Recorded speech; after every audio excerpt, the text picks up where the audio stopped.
This story delves into unsettling themes that some listeners may find disturbing.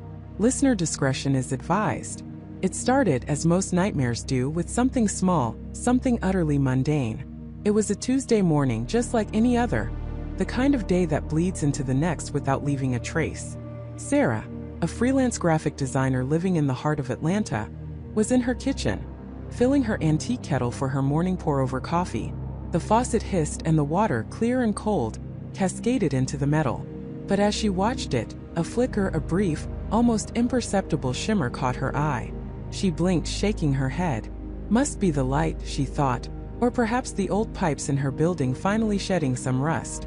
She dismissed it, as we all do, with a shrug and the familiar comfort of routine. The kettle boiled, the coffee brewed, and the day began. But the flicker returned. Later that evening, as she filled a glass for her nightly vitamins, there it was again. Not a glint of light, not a bubble, but something within the water itself. A transient, almost iridescent modal speck, too small to truly focus on, yet too distinct to be ignored. It danced just for a second, then vanished as if swallowed by the liquid. Sarah stared at the glass, then at the faucet, a tiny knot of unease tightening in her stomach. She told herself it was her imagination, the exhaustion of a long day staring at screens. She drank the water, telling herself it was fine, perfectly fine. The next day, Wednesday, the anomaly deepened. She noticed it in the shower, a faint, almost oily sheen that swirled briefly around her feet before disappearing down the drain. Her usually vibrant basil plant, which thrived on her kitchen windowsill, looked listless, its leaves curling at the edges, despite her meticulous watering schedule. Her cat, Barnaby, a finicky creature at the best of times, sniffed his water bowl with an unusual disdain, pawing at the edge before turning away, opting instead to meow incessantly for fresh, bottled water. Sarah humored him, pouring him a bowl from a purified pitcher, but the incident lingered. Barnaby had never refused tap water before. By Thursday, the subtle unease had morphed into a quiet obsession. Every time she turned on a faucet, she watched, her eyes narrowed, searching for that elusive flicker. And it was there. More often now, more pronounced. It wasn't a single speck anymore. It was like a constellation of microscopic, shimmering particles, moving with an unnerving, almost deliberate grace. They weren't sediment, they didn't sink. They weren't air bubbles, they didn't rise and pop. They simply moved. They seemed to pulsate, almost like tiny living things. She tried to rationalize it. Mineral deposits? Some new kind of water treatment chemical? Algae? But Atlanta's water was famously clean, rigorously tested. She'd never had an issue in the 5 years she'd lived in her apartment. And algae didn't shimmer like that, didn't move with such an unsettling, almost organized pattern. That evening she called her boyfriend, Michael. He was an engineer, practical and grounded, always quick with a logical explanation. She tried to describe what she was seeing, her voice laced with a tremor she couldn't quite control. It's like tiny iridescent specks, Michael. They're in the water. They move. I swear they do. He chuckled, a warm, reassuring sound that did little to soothe her growing anxiety. Sounds like you need a new filter, babe. Or maybe you're just seeing things after too many late nights. City water's fine. Probably just some harmless sediment from the reservoir. It's not sediment, she insisted, her voice rising slightly. It's different. Barnaby won't even drink it. My basil plant is dying. Barnaby's a drama queen, you know that, Michael said, still lighthearted. And plants die. It happens. Look, I'll swing by tomorrow, take a look at your filter. But seriously, don't worry about it. It's just water. His dismissal, though kindly meant, left her feeling more isolated than ever. She wasn't seeing things. She knew she wasn't. The fear wasn't just about dirty water anymore. It was about being alone in her perception, about a creeping sense that something fundamentally wrong was happening right under her nose, and nobody else saw it. She spent the rest of Thursday night conducting her own amateur experiments. She filled a clear glass pitcher and let it sit for hours, watching. First nothing. Then slowly, as the water settled, she saw them. Clustered near the bottom, then dispersing, then reclustering. They were translucent, almost invisible against the glass, but their movement, their subtle internal light betrayed their presence. They seemed to be seeking each other out, forming larger, more complex shapes before fragmenting again. It was like watching a bizarre microscopic ballet. Her stomach churned. This wasn't sediment. This wasn't algae. This was something else entirely. And it was in her water. The water she drank, she cooked with, she bathed in. The water that flowed through every pipe in her apartment, in her building, in her city. Friday morning, the panic truly set in. She woke with a throbbing headache and a persistent itching sensation on her skin. She scratched her arm, then her scalp, then her legs, finding no visible rash, no bug bites, nothing. It was internal, a phantom itch that made her skin crawl. She stumbled into the kitchen, her throat dry, and reached for the faucet. As the water gushed, she saw it, clearer than ever before. Not just specks, not just shimmers. This time there was a distinct thread-like structure, impossibly thin, translucent, yet undeniably present. It stretched, it contracted, it moved with a deliberate, almost serpentine grace. It was too small to be a worm, too intricate to be a fiber. It was biological, and it was alive. Her hand trembled so violently that the glass she was holding clattered against the counter. She stared wide-eyed at the water, at the living, moving thing within it. It was no longer a flicker, no longer an illusion. It was real, and it was in her home. It was in her water supply. A cold dread seeped into her bones, far deeper than any fear of contamination. This wasn't just bacteria. This wasn't just a parasite. This was something unknown, something alien, thriving in the very source of life we all take for granted. What was it? Where did it come from? And what did it want? The thought sent a chill down her spine that had nothing to do with the cold tap water. The terrifying truth hammered itself into her mind. The water she had been drinking, bathing in, living with for days was not just water anymore. It was a habitat, and she, unknowingly, had been sharing her home, her very body, with a secret, evolving, and utterly silent invader. The silence was the worst part. No alarms, no warnings, just the insidious, creeping presence of something entirely new, entirely unknown, in the most fundamental part of her existence. And she was the only one who seemed to notice. She was the only one who seemed to notice. The thought was a cold, sharp blade dissecting her comfort. Emily tried to dismiss it. Her mind, she told herself, was playing tricks. Dress, maybe. Long hours at the architectural firm. The relentless deadlines, the constant pressure to innovate. It was easy for the mind to conjure shadows where none existed. She marched back to the kitchen, determined to prove herself wrong. She ran the tap again, filling a clear glass tumbler. The water was crystalline, perfectly clear, just as it always was. She held it up to the light, scrutinizing every angle, every tiny refraction. Nothing. No shimmering film, no faint discoloration, no microscopic debris. It was just water. She sighed, a wave of relief washing over her, quickly followed by a flush of embarrassment. She was imagining things, but as she set the glass down, a faint, almost imperceptible ripple disturbed the surface. It wasn't from her hand, nor from any vibration in the apartment. It was a subtle internal tremor, as if the water itself had sighed. She leaned closer, her breath held captive in her lungs. The surface settled, pristine once more. She blinked, shaking her head. Sleep. That's what she needed. A good night's sleep, and all these phantom anxieties would vanish. The next morning, the unease returned the moment she opened her eyes. It wasn't a memory of the water, but a primal, undefined sense of wrongness. She dragged herself to the bathroom, her movements sluggish. The shower felt different. Not just the temperature, which was perfectly warm, but the feel of the water on her skin. It seemed to cling, leaving a faint, almost oily residue that wasn't soap. She scrubbed harder, but the sensation persisted, a ghost of an embrace. When she brushed her teeth, the taste of the water was off. Not metallic, not foul, but subtly altered. A sort of muted, earthy sweetness that didn't belong. She spat, rinsing her mouth repeatedly, trying to erase the unfamiliar flavor. It lingered. At work, the office water cooler, usually a source of refreshing hydration, now seemed suspicious. She watched colleagues fill their bottles, oblivious, chatting about weekend plans. Was she the only one whose senses had suddenly become hyper-attuned to this most basic element? She tried a sip from her own bottle, filled from home. The same muted sweetness. It wasn't her pipes then. It was the water itself. The city's water. A cold fear began to coalesce in her stomach. This wasn't imagination. This was real. But what was it? And why was no one else reacting? She spent her lunch break not on architectural blueprints, but on her phone, typing furiously.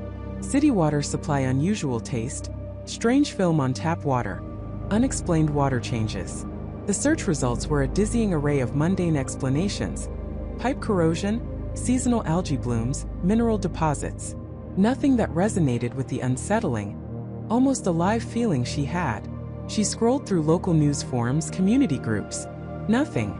A complaint about low water pressure, a debate about fluoride levels, but not a single mention of anything truly wrong. The silence was deafening.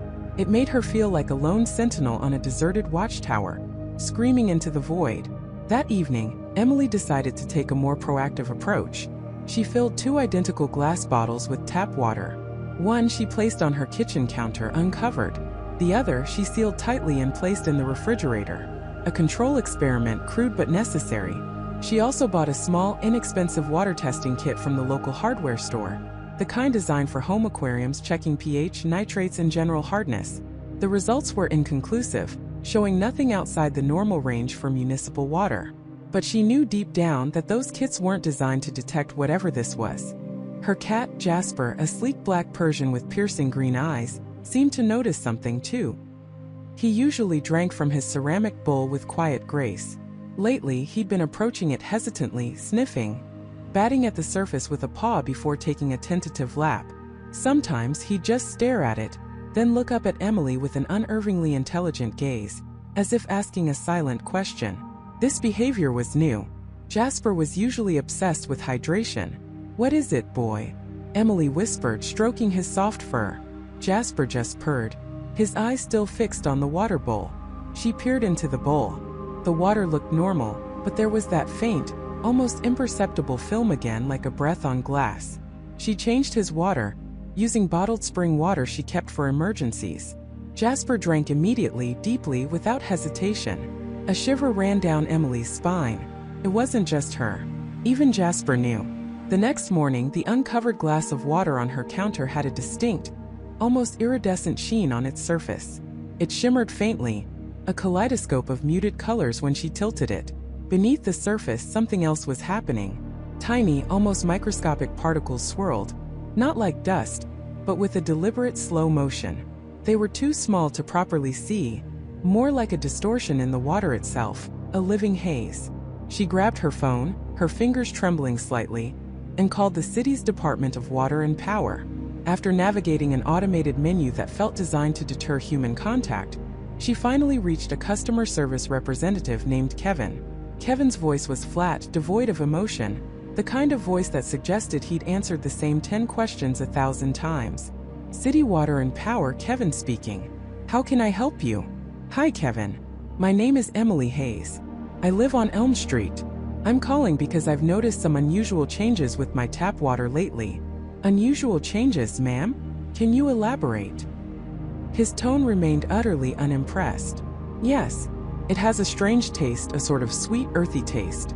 And there's a faint film on the surface sometimes and, well, it just feels different. Almost oily." A pause. Emily could practically hear Kevin typing, probably bringing up a generic troubleshooting script. "Ma'am, our municipal water supply undergoes rigorous testing daily. It meets and exceeds all federal and state safety standards.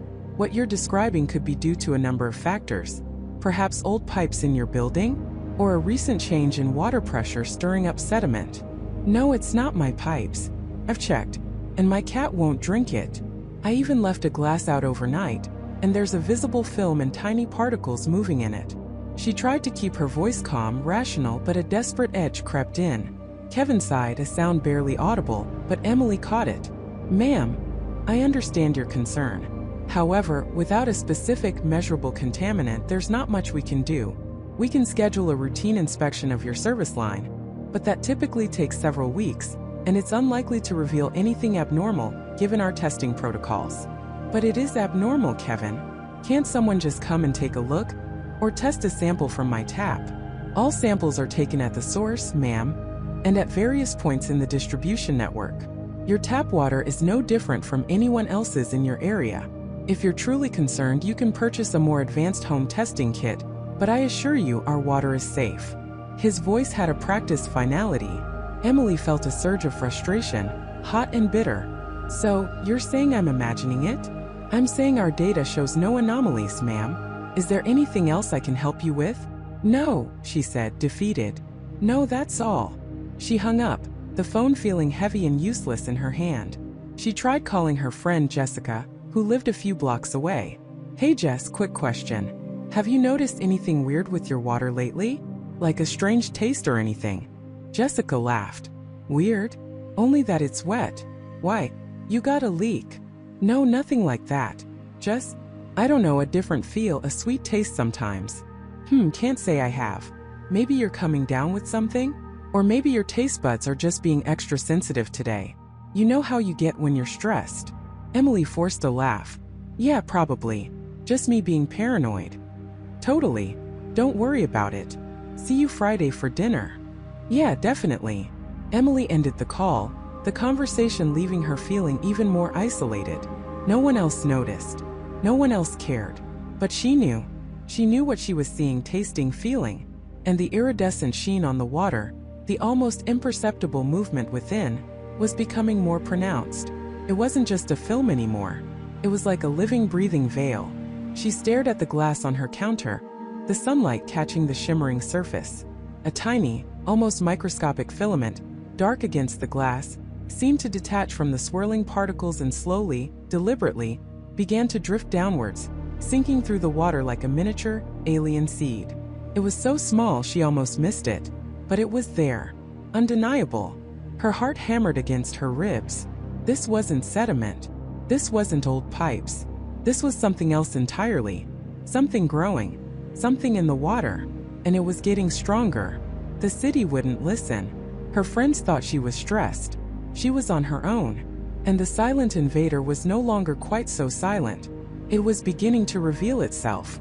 The revelation was not a sudden dramatic monster bursting from a faucet, but a creeping, insidious presence that whispered its existence into the fabric of the city. Jessica started seeing it everywhere. Not the organism itself, not yet, but its footprints. The condensation on her bathroom mirror, after a hot shower, now seemed to coalesce into intricate, almost crystalline patterns too sharp, too geometric to be random. She'd wipe them away, but the next morning they'd be back, subtly different, subtly more complex. She noticed it in the park, too. The puddles after a rain shower in the city's older districts, where the pipes ran deep and ancient, didn't evaporate with the usual uniformity. Instead, they left behind faint, almost iridescent residues that shimmered under the afternoon sun, like oil slicks, but without the rainbow hue. When she touched them, they felt like fine, almost microscopic grit, impossible to collect with her bare hands, dissolving into nothingness the moment she tried to scrape them into a sample vial.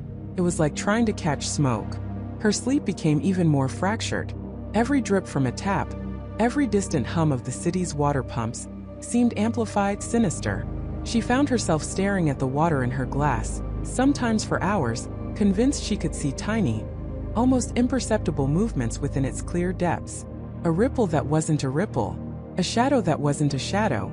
Her friends, Emily and David, had stopped calling as frequently. Their attempts to cheer her up, to get her to take a break or see a doctor, had been met with increasingly desperate pleas to believe her, to look closer, to see what she was seeing.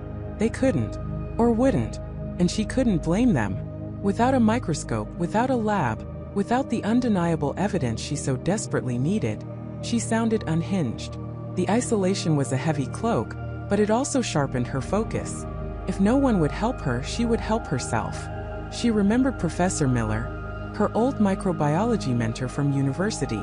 Dr. Miller was eccentric, brilliant, and notoriously skeptical of official narratives.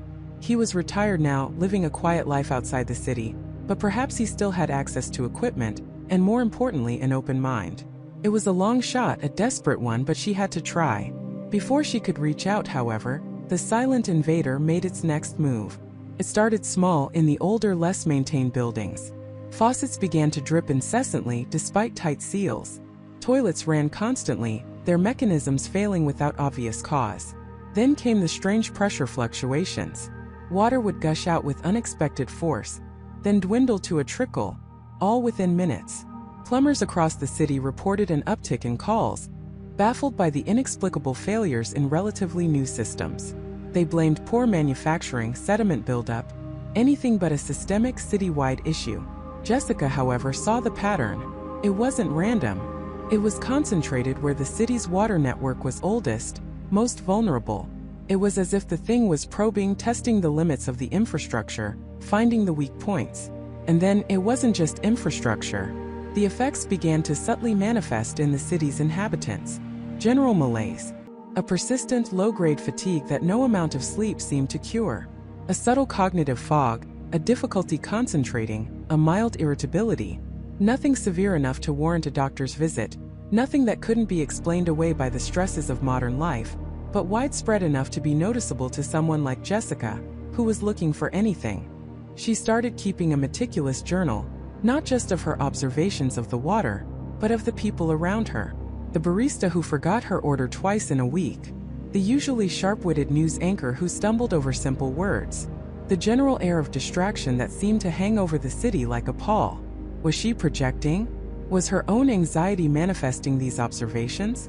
Or was this the subtle, insidious influence of the invader, weakening the city from within, preparing it for something more? Her apartment, once a sanctuary, now felt like a laboratory. She'd bought a cheap, handheld microscope online, connecting it to her phone to capture images. She spent hours trying to get a clear shot of anything unusual in her tap water, but it remained stubbornly clear, deceptively pristine. The organism, whatever it was too small, too elusive, or perhaps it only revealed itself under very specific conditions she couldn't replicate in her tiny kitchen. One evening, after another fruitless attempt, she almost gave up. She stared at the screen of her phone, displaying a magnified drop of water, nothing but inert dust motes floating aimlessly. Frustration burned through her. She was losing her mind. She was chasing ghosts. Then, just as she was about to close the app, a flicker. A faint, almost imperceptible pulse of light, deep within the water droplet. It wasn't reflecting light. It was emitting it. A tiny internal luminescence, gone as quickly as it appeared. She gasped, dropping her phone. When she picked it up, the screen was dark. She tried again and again, but the water remained still, silent, hiding its secret. She knew then. It wasn't just a simple microbe. It was something else. Something that could control its presence, its visibility. Something that was aware. The thought sent a chill down her spine, far colder than any fear of a simple contaminant. This wasn't a biological accident. It felt like a deliberate infiltration. Driven by this new, terrifying insight, Jessica decided to visit the main city reservoir. It was a restricted area, but she knew an old access road from her university days, a route less patrolled, used by hikers and local fishermen who sometimes ignored the no trespassing signs. She packed a backpack with her microscope, a powerful flashlight, sample vials, and a small disposable camera. She told no one where she was going. The drive was long, winding through the city's outskirts and into the forested hills. The air grew colder, cleaner, the scent of pine needles replacing the urban exhaust. As she approached the reservoir, a vast, still expanse of dark water reflecting the nascent moonlight, a profound sense of dread settled over her. The silence here was different from the city's hum. It was a heavy, watchful silence. She parked her car discreetly and hiked the rest of the way, her heart pounding against her ribs. The chain-link fence, topped with barbed wire, was old and rusted in places, a testament to the city's neglect of its vital arteries. She found a section where the fence had been pulled back, probably by local kids or animals, and squeezed through. The ground was damp, the air thick with the smell of damp earth and something else, something metallic and faintly sweet, like ozone after a storm. She reached the edge of the reservoir, a concrete walkway surrounding the immense body of water. The surface was glassy, undisturbed, but as she shone her flashlight across it, she saw them. Not the patterns of condensation, not the iridescent residue.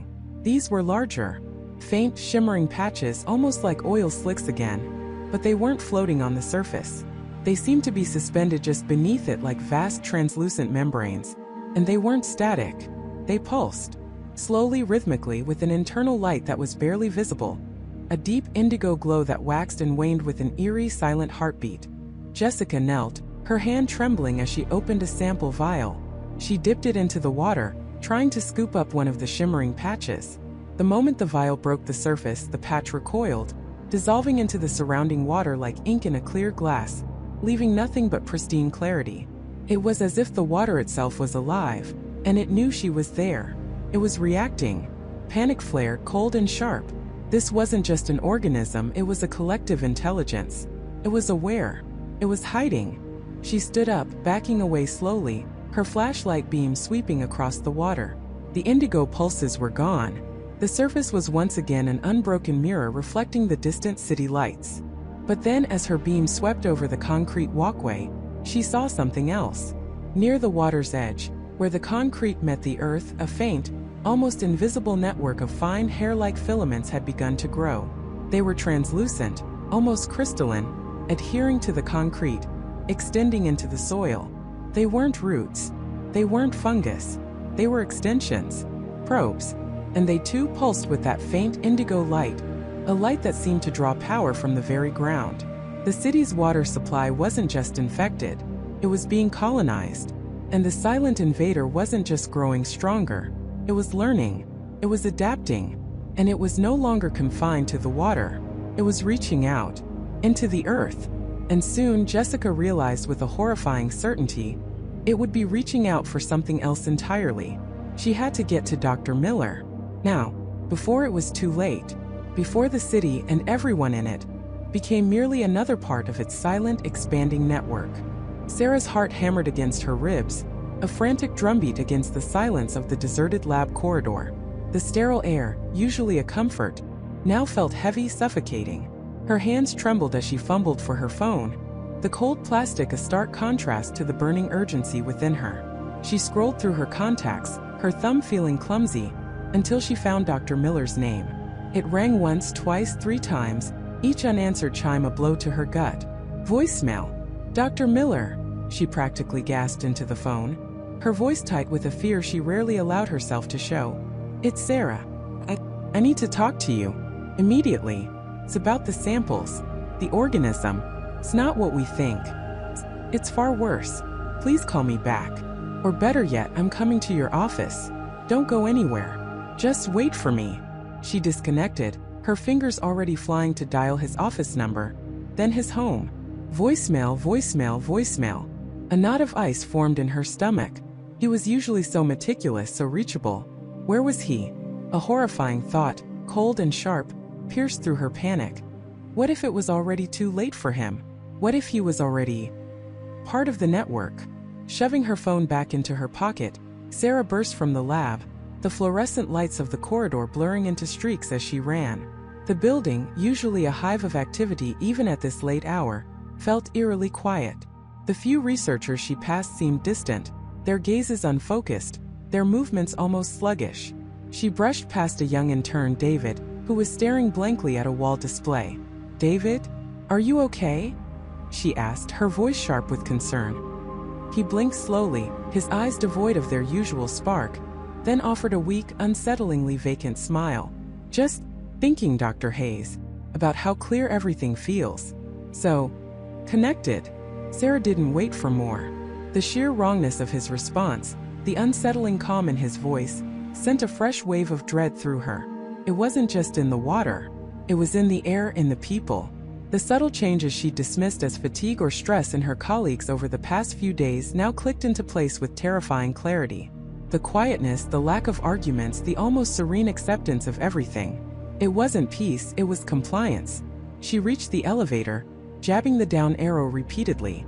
It felt like an eternity before the doors slid open, revealing an empty car. As she descended, the city lights began to appear through the small window, a glittering tapestry that now seemed to mock her. Each twinkling point of light represented a home, a family, a life that was unknowingly teetering on the brink of an unimaginable transformation. Bursting out of the building into the cool night air, Sarah flagged down the first taxi she saw, a yellow blur speeding past. Dr. Miller's residence, quickly, she urged the driver, giving him the address. The driver, a man named Michael, nodded, his eyes fixed straight ahead. He didn't ask questions, he didn't complain about the late hour, he just drove. Another one. The thought sent a shiver down her spine. The silence in the cab was deafening, punctuated only by the hum of the engine and the distant wail of a siren, a sound that now seemed less like a warning and more like a lament. As they sped through the city streets, Sarah pressed her face against the window, scanning the familiar landscape with new, horrified eyes. The city glowed with an unnatural vibrancy. The usual cacophony of urban life seemed muted. Fewer cars honked, fewer pedestrians hurried. Those she did see walked with a peculiar, unhurried grace, their faces often tilted slightly upwards, as if listening to an inaudible symphony. Their expressions were serene, almost beatific, but utterly devoid of individual thought or worry. It was a terrifying beauty, a silent takeover. She saw a woman, Emily, walking her dog, a golden retriever. Emily usually radiated energy, often jogging and chatting with neighbors. Tonight she walked slowly, her hand gently stroking the dog's head. The dog, usually a boisterous creature, trotted silently beside her, its tail hanging low, its eyes glazed. Even the animals. The organism wasn't just affecting humans, it was affecting life. The taxi pulled up to Dr. Miller's quiet, tree-lined street. His house, a charming brick colonial, stood dark save for a single light in an upstairs window. "Wait for me," Sarah instructed Michael, her voice barely a whisper. She threw some crumpled bills onto the seat, not waiting for change. The front door was unlocked. A bad sign. Dr. Miller was meticulous about security. "Dr. Miller?" she called out, her voice echoing in the silent foyer. The air inside felt strangely still, heavy with an almost floral scent she couldn't place. It was cloying, sweet, and utterly alien. She moved through the living room, the furniture shrouded in shadows. A half-empty teacup sat on a side table, a book lying open face down next to it. Signs of recent presence, but no presence now. Her heart pounded harder, a frantic rhythm against the encroaching silence. Upstairs, the light in the study was on. Sarah crept towards it, her hand hovering over the doorknob. She pushed it open slowly, revealing a scene that rooted her to the spot. Dr. Miller sat at his desk, his back to her, staring intently at his computer screen. The soft glow of the monitor illuminated his profile. His usually sharp features softened, almost serene. He wasn't talking on the phone, he wasn't writing. He was just watching. "Dr. Miller?" Sarah whispered, her voice cracking. He didn't flinch, didn't turn. His shoulders, usually stooped with the weight of his research, seemed straighter, almost rigid. "Dr. Miller, it's Sarah. I told you I need to talk to you. It's urgent. The organism, it's not a symbiont, it's a parasite. It's taking over. It's expanding its network." She tried to keep her voice steady, to inject the scientific objectivity that usually grounded him. Still, he didn't move. A cold dread seeped into Sarah's bones. This wasn't right. This wasn't the Dr. Miller she knew. Slowly, almost imperceptibly, his head began to turn. Sarah braced herself, her eyes fixed on his profile. As his face came into view, illuminated by the screen, Sarah stifled a scream. His eyes, usually sharp and intelligent, were wide, dilated, and held a peculiar, unfathomable depth. They weren't looking at her. They seemed to be looking through her at something far beyond. And his skin, it had a strange, almost translucent sheen, as if his very essence was being subtly altered. But it was his mouth that truly horrified her. A faint, almost imperceptible tremor ran through his lips.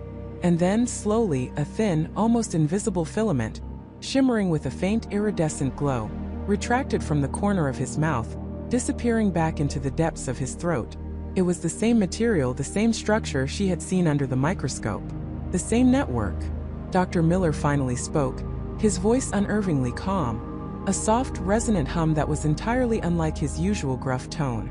"Sarah," he said, and the way he pronounced her name was wrong, too elongated, too perfect.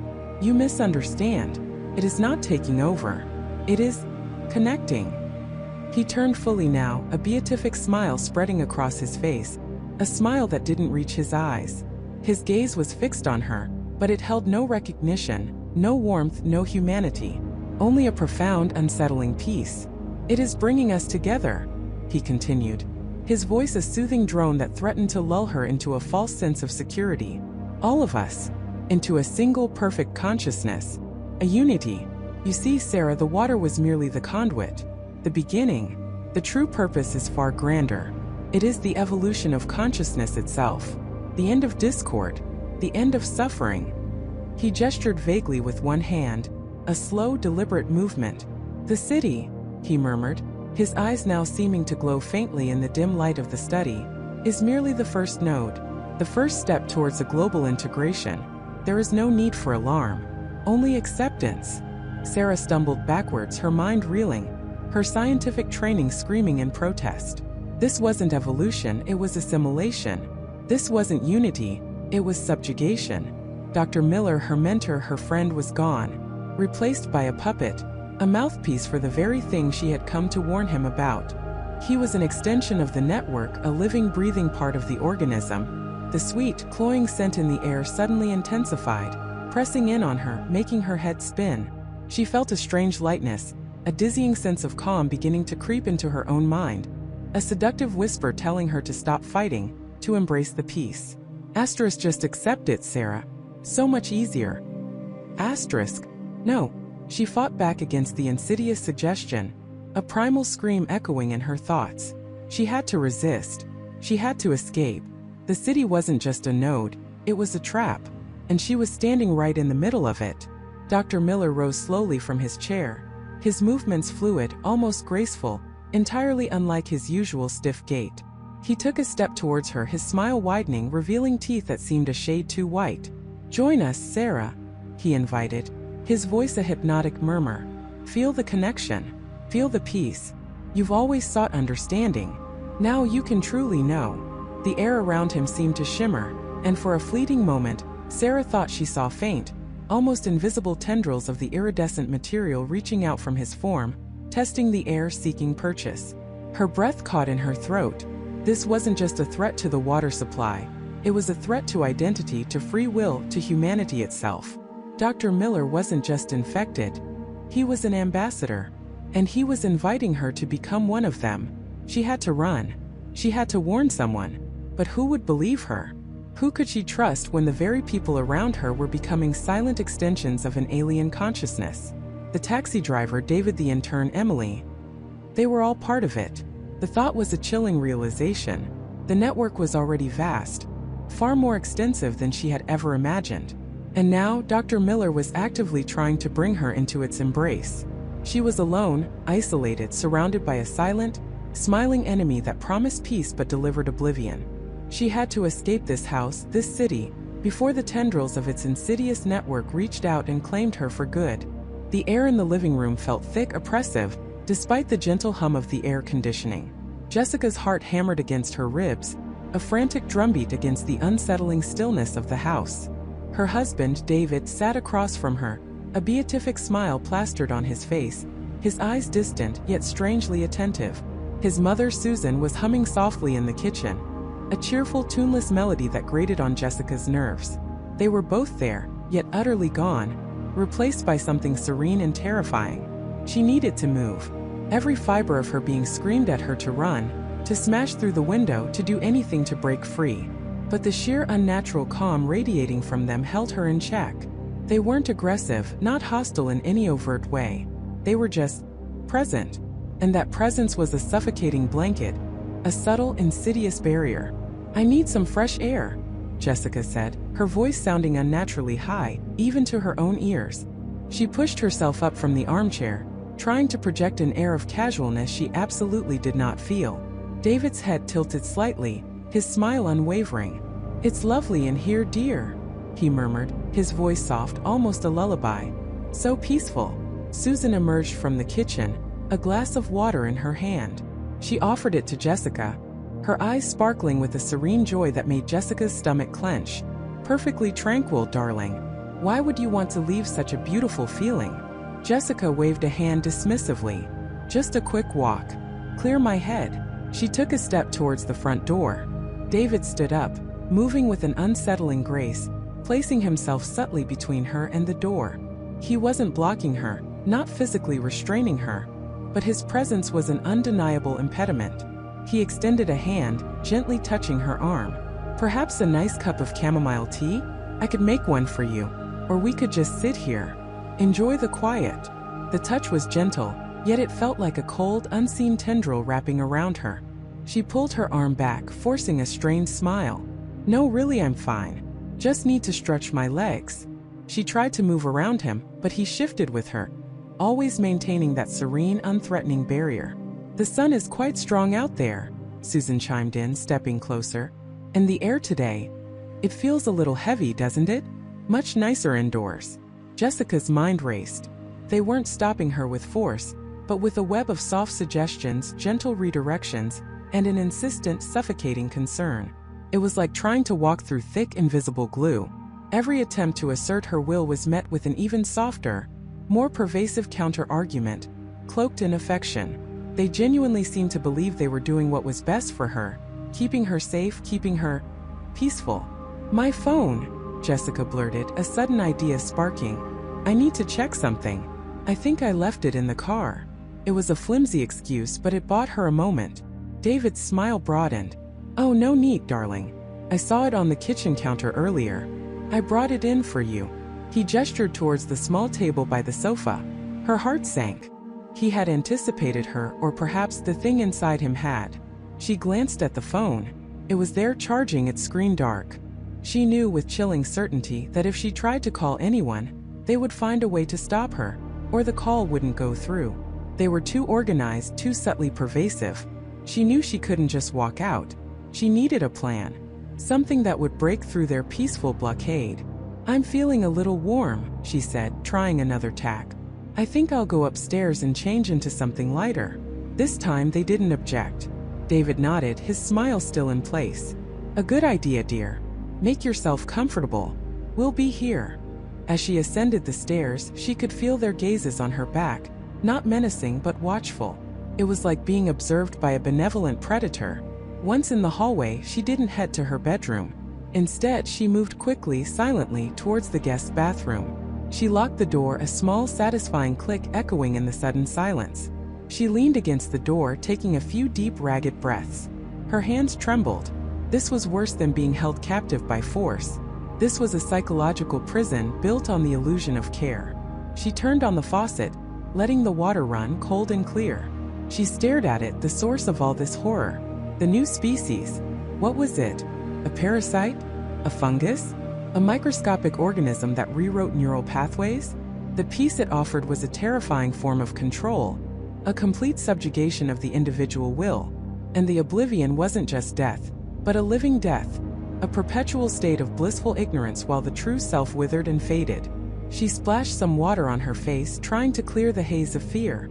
Her eyes fell on the small first aid kit in the medicine cabinet. Inside, amidst the band-aids and antiseptic, was a small sealed bottle of rubbing alcohol. An idea, desperate and half-formed, began to take shape. If the species was in the water, perhaps it had a weakness. Something that could disrupt its hold, even temporarily.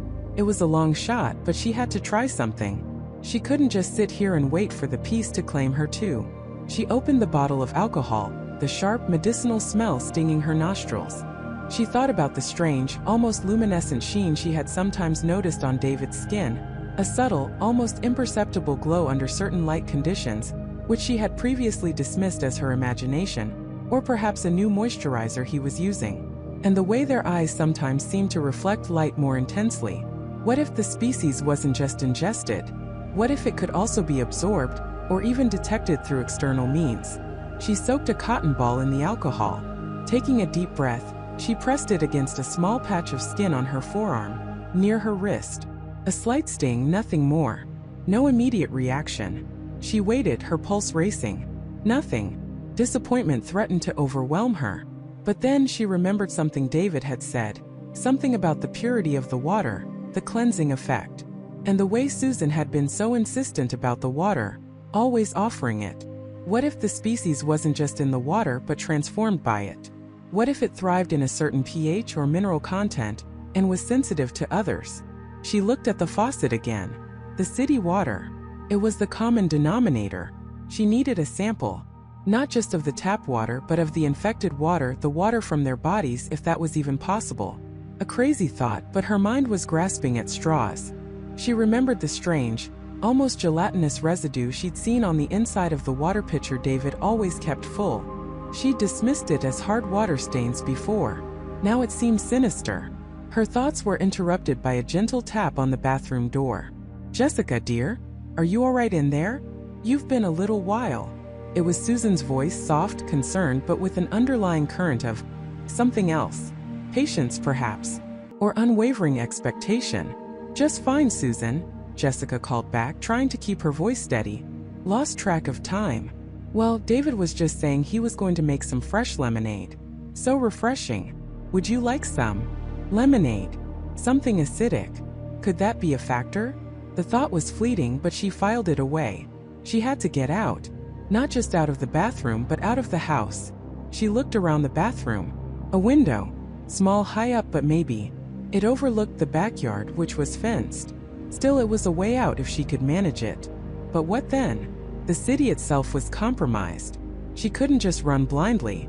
She needed to understand the extent of this network. She remembered the news reports, the strange calm that had descended over the city, the sudden drop in crime, the inexplicable feeling of contentment that had initially been welcomed. Now it felt like a shroud. She needed a way to observe them, to truly understand what this thing was doing. Not just the smiles and the peace, but the underlying mechanics. She quietly unlocked the bathroom door and peeked out. The hallway was empty. She crept towards her bedroom, her eyes scanning for any movement. She had to act quickly, decisively. As she entered her bedroom, she noticed something new, something that made her blood run cold. On her nightstand, next to her charging phone, was a neatly folded white towel. And beside it, a freshly filled glass of water. Not just any water. It was from the same pitcher David always used, the one with the faint gelatinous residue. A silent, insidious invitation. They weren't just blocking her exit. They were actively trying to draw her further in, to offer her the peace, the oblivion. She picked up her phone. It was fully charged. She tried to open a web browser. No signal. She tried to make a call. The call wouldn't connect. Network unavailable. A chilling message. It wasn't just her phone, it was the entire network. Or more precisely, their network. The one that was designed to keep her in blissful ignorance. She glanced at the window. It was her only option. But she needed something. Something to protect herself, something to fight back with, even if it was just a temporary deterrent. Her gaze fell on her small emergency camping kit in the back of her closet. Inside, a small high-powered flashlight, a multi-tool, and a bottle of iodine. Iodine, a powerful antiseptic. Could it disrupt the organism? Another desperate shot in the dark. She grabbed the kit, stuffing the iodine and the flashlight into her pockets. She also found a small, sturdy pepper spray canister. It was meant for self-defense against human attackers, not whatever this was, but it was better than nothing. She moved to the window, carefully unlatching it. It was a tight squeeze, but she was slender enough. The drop was about 15 feet to the soft grass of the backyard.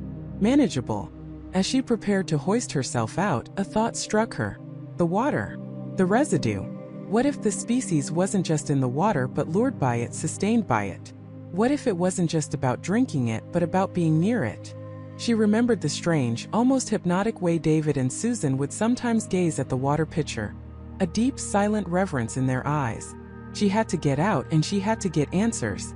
This house was a trap, a gilded cage designed for her peaceful assimilation. The city was a larger, more elaborate version of the same trap. She was on her own, a solitary flicker of consciousness in a sea of serene, smiling oblivion. And she knew with a certainty that chilled her to the bone, that the moment she stepped out of this house, she wouldn't just be running from them, but running through their insidious, interconnected network, a network that now seemed to encompass every corner of her world. The true scale of the threat was only just beginning to reveal itself. Jessica's heart hammered against her ribs, a frantic drumbeat echoing the terrifying new rhythm of her world. The walls of her apartment, once a sanctuary, now felt like the transparent skin of a trap.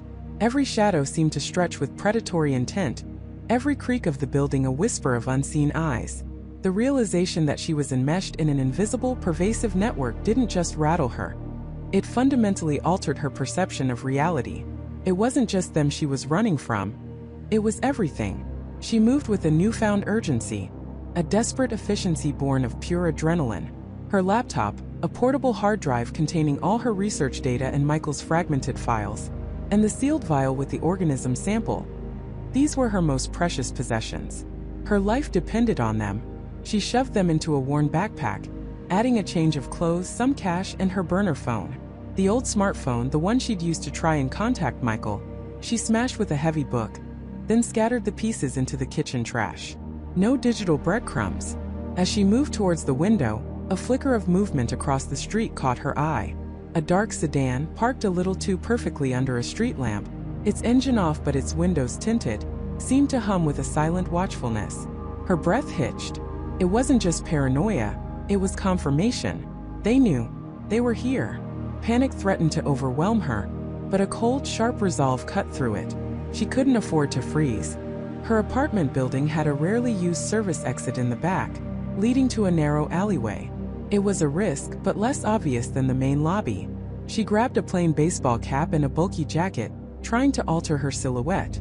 Her reflection in the darkened window showed a woman transformed, not just by the cap, but by the stark fear and unwavering determination etched onto her face. Slipping out her door, she moved with the stealth of a predator or prey. The hallway was empty, silent. Every step felt impossibly loud. She descended the service stairs, the metallic clang of her worn sneakers echoing in the confined space, each sound amplified, each shadow a potential threat. The alleyway was dark, smelling of damp concrete and forgotten garbage. She peered out cautiously. Empty. For now. She walked, not ran, blending into the sparse late-night pedestrian traffic, her eyes darting, scanning. Every face was a potential threat, every car a possible tail. She didn't have a destination, just a desperate need for distance, for anonymity. Her mind raced, sifting through everything she knew, trying to find a pattern, a weakness in their seemingly impenetrable web. Michael's notes. He'd meticulously documented the organism's unique cellular structure, its incredible adaptability, and its chilling ability to integrate with host cells. He'd hypothesized it wasn't merely a pathogen, but something far more sophisticated, a bioengineered entity designed for a specific purpose. He'd even scribbled a strange phrase in the margins of one of his last entries: the architects of compliance. Compliance. The word resonated with a dark chill. Was this what they were after? Not destruction but control? A way to subtly sway populations to make them amenable, docile? The thought was far more terrifying than outright violence. It was an insidious form of subjugation, a theft of free will. She knew she couldn't go to anyone official. The police, the CDC, the government. If this network was as vast as she suspected, then any official channel would likely lead her straight back into their hands. She needed an ally, someone outside the system, someone she could implicitly trust. Her thoughts turned to Dr. Eleanor Vance, her former microbiology professor from university. Eleanor was brilliant, fiercely independent, and notoriously skeptical of authority. More importantly, she was retired, living a quiet life in a small town 2 hours upstate. She had no current institutional ties, making her a less obvious target. It was a long shot, but it was the only shot she had. First, she needed to get off the grid, truly off. She found a rundown motel on the outskirts of the city, paying in cash, using a false name. The room was dingy, smelling of stale cigarette smoke, but it had a lock and a window overlooking a deserted parking lot. It was temporary, a place to breathe, to think. Once inside, she pulled out her burner phone. She couldn't risk a direct call. Instead, she used a secure messaging app she and Eleanor had occasionally used for obscure academic discussions. She typed a cryptic message. "Eleanor, I need your help. Urgent and highly sensitive. Project Chimera. Do not reply to this number. Call me from an untraceable line. My life depends on it. Jessica." Project Chimera was a defunct student research project they both worked on. A code word they jokingly agreed upon for top secret, potentially dangerous academic gossip. She sent the message, then immediately powered down the phone, removing the battery. She felt a flicker of hope, but it was quickly extinguished by the gnawing fear that even this encrypted message might be intercepted. The network. It was always there, a shadowy presence. She opened her laptop, connecting it to the motel's unsecured Wi-Fi, a calculated risk. She needed to review Michael's files, to find anything she might have missed, any clue that could explain the architects of compliance. She scrolled through endless data logs, genetic sequences, microscopic images of the organism. It was beautiful in a terrifying way, its intricate structure hinting at a horrifying efficiency. Then she found it. Tucked away in a subfolder labeled Anomalies was a series of historical documents. They weren't scientific papers but scanned government reports, declassified memos, and even old newspaper clippings. They detailed several seemingly unrelated incidents over the past 50 years. A sudden, inexplicable shift in public opinion during a contentious election in the 70s, a bizarre outbreak of extreme apathy in a small town in the 90s, an unusual spike in consensus building among diverse political groups during a period of national crisis. Each event, when viewed in isolation, had been dismissed as a statistical anomaly or a confluence of socio-political factors. But Michael had connected them. He'd highlighted a common thread. Each incident had occurred in a region where a specific, experimental water treatment facility had recently been activated or upgraded. He'd even found references to a shadowy private conglomerate, Aquagen Solutions, which had been involved in the construction or management of these facilities. Aquagen Solutions. The name sent a shiver down her spine. It sounded innocuous, a benign utility company. But beneath that veneer, Michael had clearly suspected something far more sinister. One document, a grainy photocopy of a memo from the late 1980s, caught her eye. It was addressed to an oversight committee and vaguely referenced Phase 3 trials of Project Serenity. Serenity. Compliance. The words were chillingly similar. The document mentioned stabilizing social cohesion and mitigating civil unrest through novel environmental applications. Environmental applications. Water. Jessica leaned closer to the screen, her heart pounding. The memo also contained a series of vague, almost poetic directives. The silent tide will turn the many. The unseen hand shall guide the collective. Harmony through hydrological means. It was abstract, almost philosophical, yet undeniably sinister in this context. What truly made her gasp, however, was a small, almost imperceptible watermark in the corner of the memo. A stylized symbol.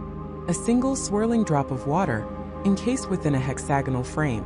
She'd seen that symbol before. Not in a lab, not in a scientific journal. She'd seen it on the side of the new water filtration plant that had just been completed on the outskirts of her city, the very plant that had recently come online and was now supplying a significant portion of the municipal water. The one Michael had been so concerned about. A cold dread washed over her, far deeper than any fear she'd felt before. It wasn't just about a new species in the water. It wasn't just about a vast, interconnected network. It was about a decades-long, meticulously planned project of social engineering, subtly implemented through the most fundamental resource of all, water. Project Serenity. The architects of compliance weren't just experimenting, they were actively deploying. And her city, her home, was their latest, largest testing ground. The silent tide was already turning, and she was standing directly in its path. The words echoed in Emily's mind, a cold, hard truth that turned her blood to ice. Deployment. Not a theoretical concept, not a future threat, but an active, ongoing operation. Her city, her friends, her neighbors, the strangers she passed on the street. They were all unwitting participants, their minds slowly, subtly being reshaped. A silent tide. She felt it already, a faint, unsettling hum beneath the surface of everyday life. A change she hadn't been able to articulate until now. Panic clawed at her throat, but beneath it, a desperate, burning resolve ignited. She couldn't let this happen. She wouldn't. The magnitude of the conspiracy, the sheer audacity of it, was almost paralyzing. How could something so vast, so insidious be unfolding right under everyone's noses? Because it was designed to be unseen, to be embraced as normal. It was designed to turn the very concept of dissent into an anomaly, a glitch in the serene, compliant matrix they were building. She looked around her apartment, suddenly feeling exposed. Every shadow seemed to hold a secret. Every creak of the old building sounded like an approaching threat. They knew she was digging. Or if they didn't know yet, they would soon. Her recent inquiries, her persistent questions, they would have flagged her. She was no longer just a curious analyst. She was a potential threat to Project Serenity. The next few days were a blur of hypervigilance and internal struggle. She tried to maintain the semblance of a normal routine, going to work, interacting with colleagues, but everything felt different. She scrutinized every face, every conversation. And what she saw chilled her to the bone. It wasn't a sudden dramatic shift, not like something out of a horror movie. It was far more insidious. The usual city frustration seemed to have diminished. The perpetual low hum of irritation, the occasional outburst of road rage, the heated debates over local politics, they were all quieter, softer. People seemed calmer, more agreeable, less inclined to question. At her office, a long-standing, fiercely opinionated colleague, David, who usually railed against every new corporate policy, simply nodded and smiled when the latest, most restrictive directive was announced. "Whatever makes things run smoothly," he'd said, a placid, almost vacant look in his eyes. A week ago, David would have spearheaded a petition. Now he was just compliant. Emily saw it on the news too. Local protests that once drew hundreds now barely mustered a handful of participants, and even they seemed to lack the usual fire, dispersing quickly and politely. Social media feeds, once vibrant with passionate arguments, now felt strangely sanitized, dominated by innocuous updates and general consensus. It was as if the city's collective critical thinking had been subtly dulled, replaced by a quiet, almost unsettling acceptance. The implications were terrifying. If the compliance was already this widespread, how much time did she have? Could she even trust her own mind? Had she been drinking the water? Of course she had. Every day was her own resolve, her own desperate need to fight, just a temporary glitch before the full effect took hold? The thought sent a shiver down her spine. The enemy wasn't just external. It was potentially within her own body, her own mind. She needed help. But who could she possibly trust? Her colleagues were already showing signs of the effect, or worse, were part of the conspiracy. The authorities? Impossible. This went too deep. This was a systematic infiltration, a quiet coup of the mind. Then a name surfaced from the depths of her initial investigation. A name she had dismissed, even ridiculed. Mark Jensen, the former water treatment plant employee who had been fired for paranoid delusions after claiming something was wrong with the water, something biological. He was the one who had tipped off the initial journalist, the one whose story she had initially discredited. Mark. He had seen something. He had tried to warn people. He had been dismissed as a crank, ostracized. But now, in the chilling light of Project Serenity, Mark wasn't a crank. He was a prophet. He was the only person she knew who had actively gone against the narrative, who had seen the truth before it was even a whisper. He was her only hope, but contacting him was a risk. If the architects of Serenity knew she was looking for him, it would confirm her suspicions and seal her fate. She couldn't use her phone, couldn't leave a digital trail. She needed to find him discreetly and assess if he was still lucid, still fighting, or if he too had been swept away by the silent tide. Her first priority, however, was irrefutable proof. She needed an untainted sample of the water, a sample that had bypassed the city's treatment plants, a sample they couldn't dismiss as contaminated or tampered with. It would be incredibly difficult. Everything was connected to the municipal supply. She spent hours researching old city maps, poring over historical infrastructure diagrams she found in dusty archives. She looked for forgotten wells, disused industrial pipes, anything that might tap into a water source predating the current system, or at least bypass the main filtration network. Finally, she found an obscure reference to an abandoned, privately maintained artesian well on the outskirts of the city, once used by a long-defunct bottling company. It was likely capped, possibly even forgotten, but it represented her best chance.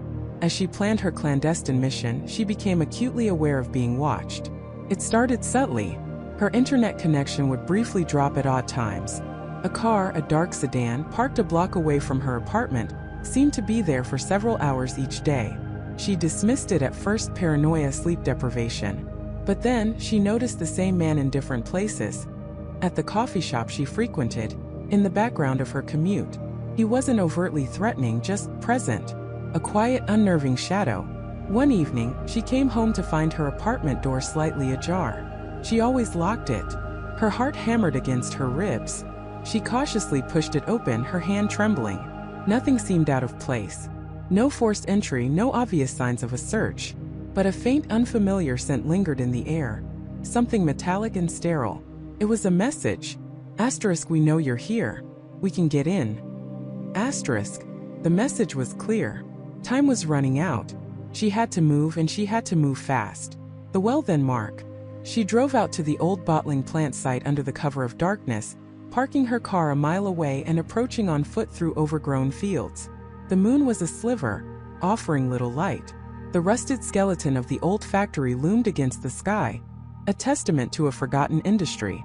She found the wellhead, mostly buried under decades of neglect. A heavy iron cap rusted shut. It took all her strength and a few improvised tools to pry it open. The air that rushed out was cold and damp, carrying the faint earthy smell of deep groundwater.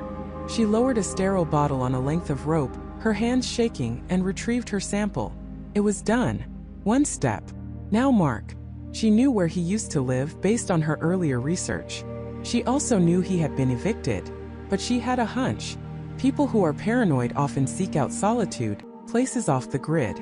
She remembered a small, dilapidated cabin she'd seen listed for sale years ago. Deep in the woods, a property known for being perpetually shunned. She drove there the next morning, leaving her phone at home, taking a circuitous route to throw off any potential tail.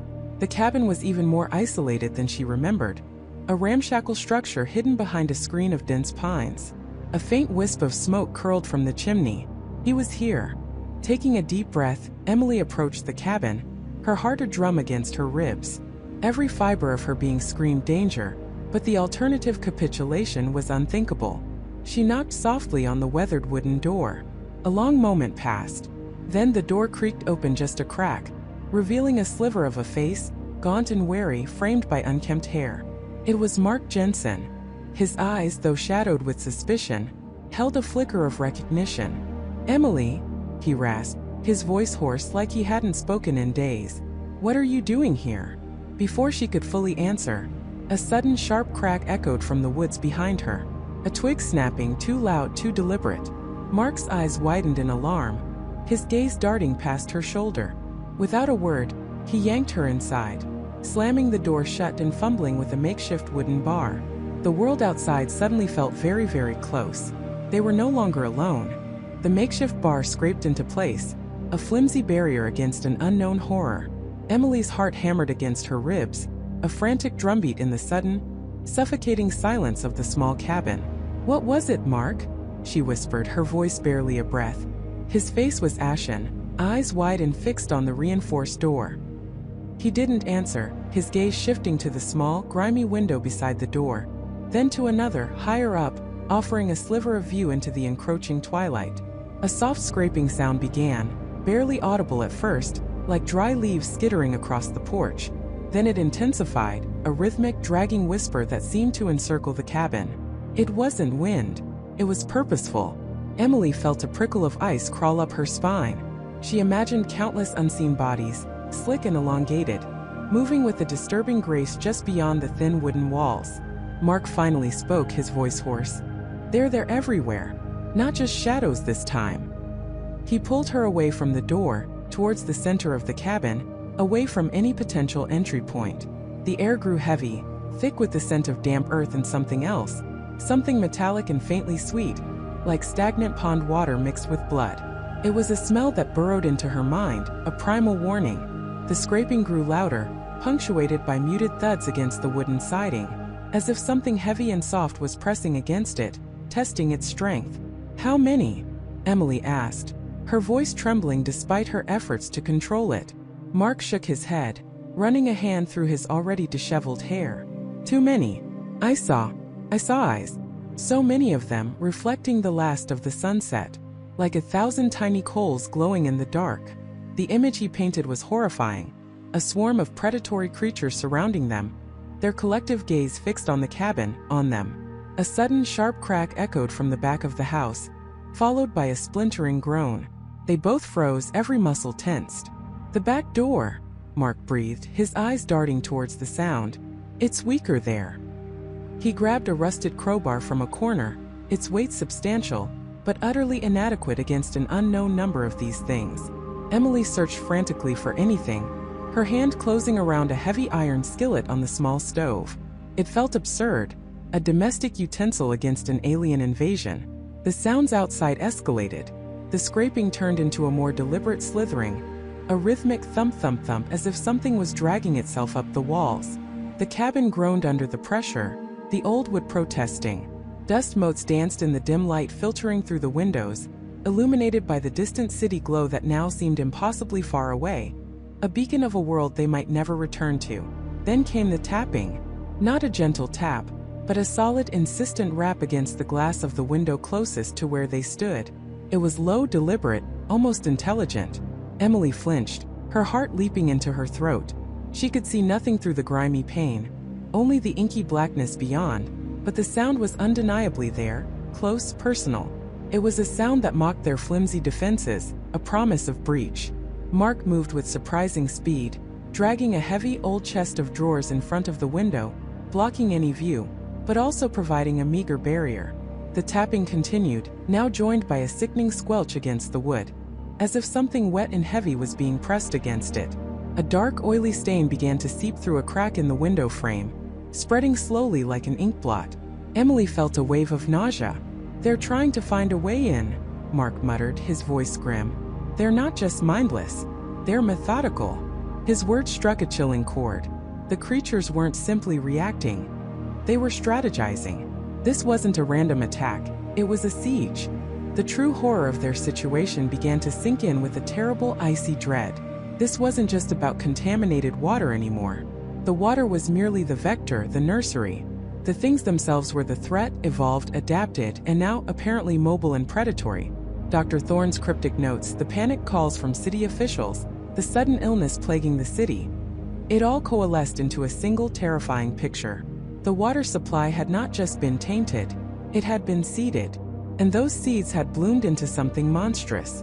Emily remembered the pale, translucent body she'd seen in the lab, magnified on the screen. She remembered the rapid growth rate Dr. Chan had mentioned. Had they reached full maturity? Were these the same creatures, but grown to an unimaginable size and number? The thought was almost too much to bear. Suddenly, a high-pitched guttural shriek pierced the air outside, followed by a chorus of similar, unsettling cries that seemed to echo from all directions. It was a sound of triumph or perhaps communication. It was utterly alien. A sound that ripped through the fabric of the familiar world and replaced it with something primal and terrifying. The thumping and scraping intensified, growing frenzied, as if whatever was outside had reached a critical mass of excitement or hunger. The light in the cabin flickered, then died. The generator, which had been humming a steady, comforting rhythm, sputtered into silence. Darkness descended, absolute and suffocating. Emily gasped, her hand flying to her mouth. The cabin was plunged into an inky blackness, broken only by the faint, eerie glow from the city lights in the distance, which now seemed to be fading, obscured by something unseen, perhaps even a growing plume of smoke. "Damn it!" Mark cursed, fumbling in the darkness. The power. It must be out across the whole district. Or they cut it. The implication was dire. No power meant no communication, no light, no heat, no way to even signal for help, however futile that might be. They were truly isolated, swallowed by the encroaching night and the horrors it contained. He found a flashlight, its beam cutting a stark white path through the oppressive gloom. The single circle of light felt like a fragile shield against the vast, hungry darkness pressing in from all sides. He swept it around the cabin, checking the windows, the door, the makeshift barricades. The oily stain on the window had grown, a silent, sickening testament to the things outside. "We need to get out of here," Emily whispered, her voice tight with terror. "We can't just wait for them to break in." Mark nodded, his face grim in the flashlight's beam. "But where? They're everywhere. And it's dark now. We'd be blind." He paused, his eyes narrowing, listening intently to the cacophony outside.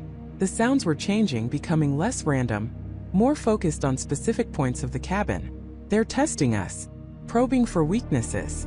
A new sound began, a low, persistent gnawing like 1,000 insects devouring wood, but deeper, more resonant. It was coming from beneath the floorboards. Emily felt a fresh wave of panic. They weren't just attacking the walls and windows, they were coming from below. The creatures were burrowing. The water system, the pipes, the very earth beneath them, it was all part of their domain now. The cabin was no longer a refuge, it was a cage. A cage whose bars were slowly, inexorably, being dismantled by an unseen, unholy force. The air grew colder and Emily shivered, not just from the chill, but from the bone-deep terror that had taken root in her soul. The world outside had been irrevocably altered, and they were trapped at the epicenter of its horrific transformation. The new species wasn't just in the water supply, it was everywhere. And it was hungry. The gnawing intensified, punctuated by the occasional loud crack as a floorboard splintered. Mark grabbed her arm, his grip urgent. "We have to move. Now. If they come up from below, we're done." He swept the flashlight around, searching for an escape route, a viable option where none seemed to exist. The cabin was small, exposed, and surrounded. Every exit felt like a suicide mission. As he moved, his foot knocked against something on the floor near the small, overturned table where they'd been eating. It was the crumpled, water-stained map of the city's old underground water tunnels. The very map that had led them to this remote cabin, to this terrifying revelation. Its surface gleamed faintly in the flashlight beam. A network of intersecting lines, a hidden world beneath the city. A world that was now, perhaps no longer hidden. Mark stared at the map, his eyes widening with a dawning, terrible understanding. The tunnels, he breathed almost reverently. They're not just trying to get into the cabin. They're using the old system. They're everywhere because of it. The whole city. It's a giant nest. The implications hit them both like a physical blow. The creatures hadn't just contaminated the water. They had colonized the infrastructure. Their presence in the cabin was not random. It was part of a larger, more horrifying pattern. The new species wasn't just discovered, it had taken over. And the city, oblivious and vulnerable, was next. This realization, far from offering a solution, only deepened their despair. The gnawing beneath their feet grew louder, more insistent. The floorboards above them began to creak ominously. There was no escape. Not in the cabin, and certainly not in the city. They were caught in a nightmare, and the new species was just beginning to stir. The guttural rumbling beneath their feet grew louder, more insistent. The very floorboards they stood upon began to groan, straining against an unseen pressure from below. A splintering crack echoed through the small cabin, sharp and sudden, as a section of the aged wood near the fireplace buckled inward. Michael instinctively pulled Jessica behind him, his eyes wide with a primal fear he hadn't felt since childhood. David and Emily stumbled back, their faces pale, watching in horrified fascination as the crack widened, a deep, unsettling fissure spreading across the floor. Then from the darkness beneath, a sickly green light began to pulse, growing brighter with each beat of their racing hearts. It wasn't a steady glow, but an organic rhythmic throb, like a monstrous heart beating just out of sight. A new sound joined the rumbling, a wet, tearing noise like roots being ripped from damp earth. The floorboards around the crack began to warp, twisting and curling upwards as if alive, their wood fibers stretching and groaning. Suddenly, a thick, rope-like tendril, slick and bioluminescent, burst through the splintered floorboards where the crack had been. It thrashed wildly for a moment, dripping a viscous, glowing fluid onto the rug, before another followed, then another, a writhing mass of alien roots pushing its way into the cabin. They pulsed with that eerie green light, branching out into finer filaments that seemed to sense the air, twitching towards the warmth of the living. "Get back!" Michael roared, grabbing a heavy wooden chair and swinging it at the nearest tendril. The wood connected with a sickening thwack, but the tendril merely recoiled slightly, its glowing surface momentarily dimming before flaring back to life, seemingly unfazed. It was tougher, more resilient than anything organic he had ever encountered. David, ever the scientist, despite the terror gripping him, stared at the grotesque invasion. "It's assimilating. Look at the wood," he shouted, pointing a trembling finger. Where the tendrils had touched the floor, the wood was no longer wood. It was transforming, becoming a fibrous, pulsating mass of the same bioluminescent material, spreading like a fungal infection across the cabin floor. The very structure of their sanctuary was being rewritten, consumed. The tendrils were moving fast now, slithering across the floor, some reaching for the legs of the furniture, others snaking up the walls, their delicate tips probing the air. A strange, sweet, metallic scent began to fill the cabin, cloying and disorienting. Emily started to cough, a dry, ragged sound, and clutched at her throat. Jessica felt a dizzying wave wash over her, a sudden disorientation that made her vision swim. "The air, it's affecting us," David gasped, his hand going to his own head. "Some kind of airborne neurotoxin or frequency." Michael, fighting off the growing haze, knew they couldn't stay. The cabin was dying around them, becoming an extension of the monstrous organism. "The window! Get to the window!" he yelled, pushing Jessica and Emily towards the only clear exit. He grabbed David, who was momentarily frozen, captivated by the horrific beauty of the spreading tendrils. The tendrils were closing in, some coiling around the legs of the dining table, causing it to creak and sag as its wood began to soften and glow. Others reached for the curtains, instantly turning the fabric into a shimmering, pulsating web. The entire cabin was transforming, organic matter yielding to the alien will of the species. Jessica, her mind fighting against the growing mental fog, smashed a chair through the nearest window. Glass shattered outwards, offering a brief glimpse of the moonlit forest, which now seemed to shimmer with an unnatural faint green light. "Go! Now!" she screamed, pulling Emily through the jagged opening. Michael shoved David through next, then squeezed himself through, scraping his arm on the broken glass. They tumbled onto the damp earth outside. Gasping for breath, the strange metallic scent even stronger out here. Behind them, the cabin was a spectacle of horror. Its windows now glowing with internal green light, the roofline beginning to sag, tendrils erupting from every seam and crack, transforming it into a throbbing organic mass. They scrambled to their feet, their eyes adjusting to the strange altered landscape. The forest around them was no longer the familiar, comforting dark.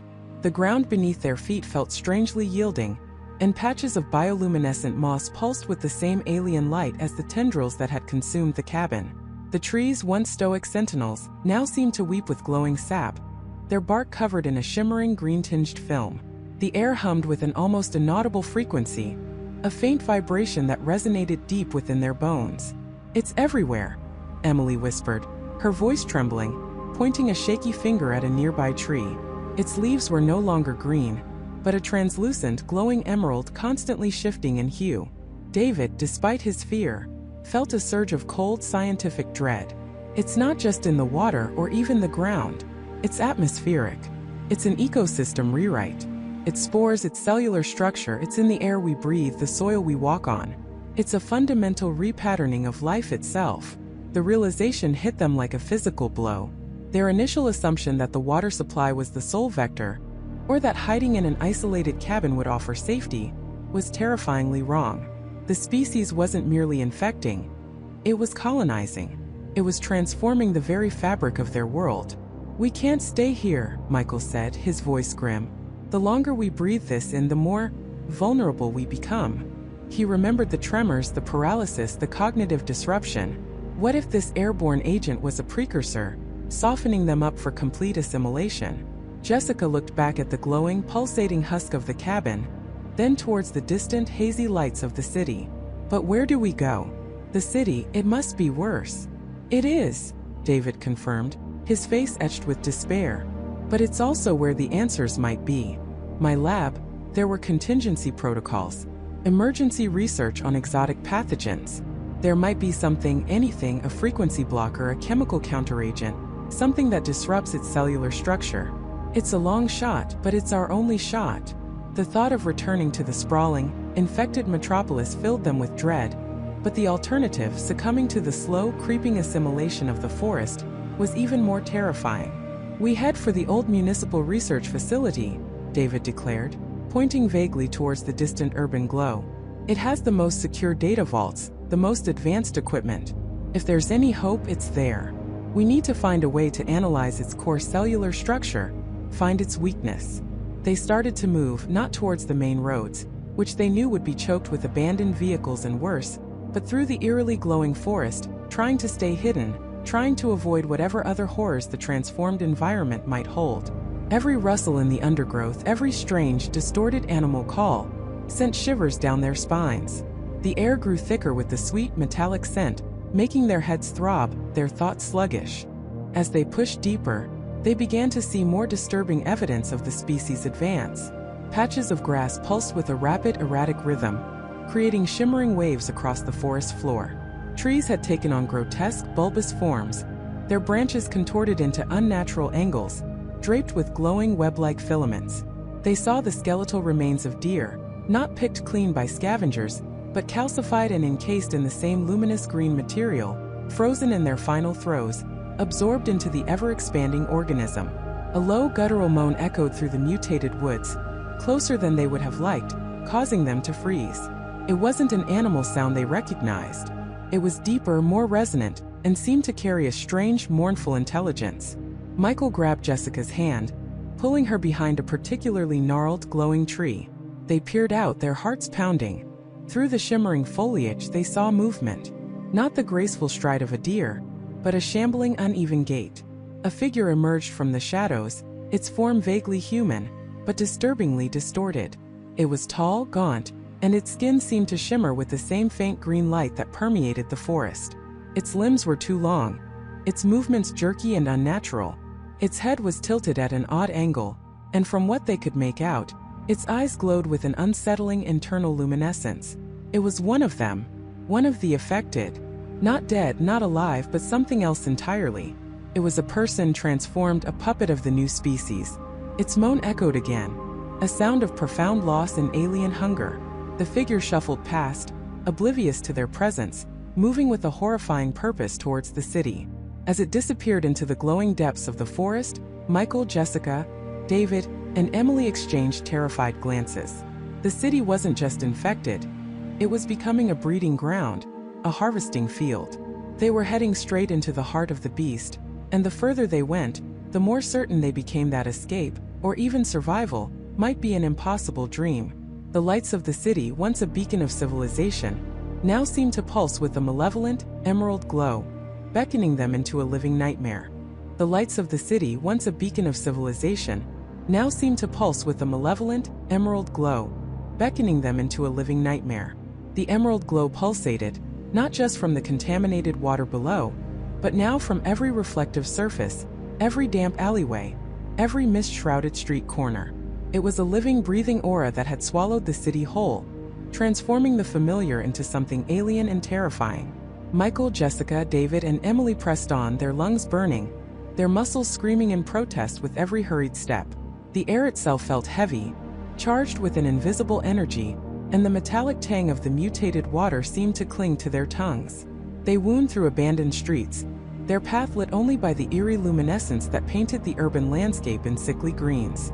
The silence was broken only by their ragged breathing and the distant, unsettling sounds of the city's new inhabitants.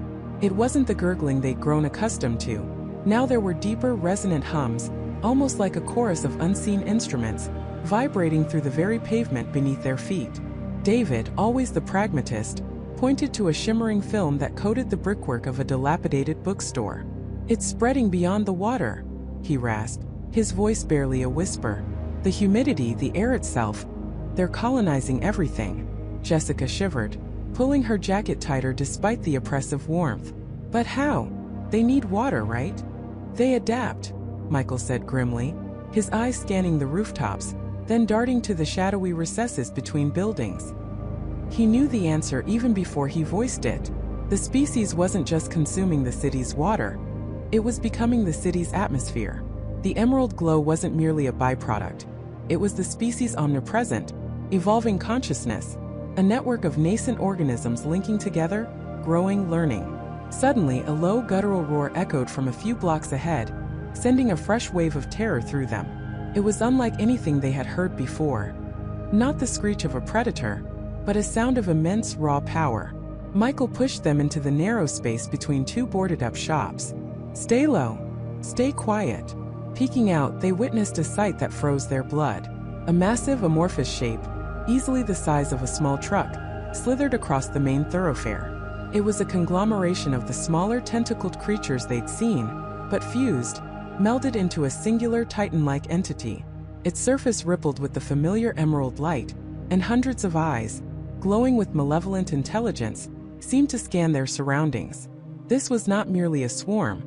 This was a collective.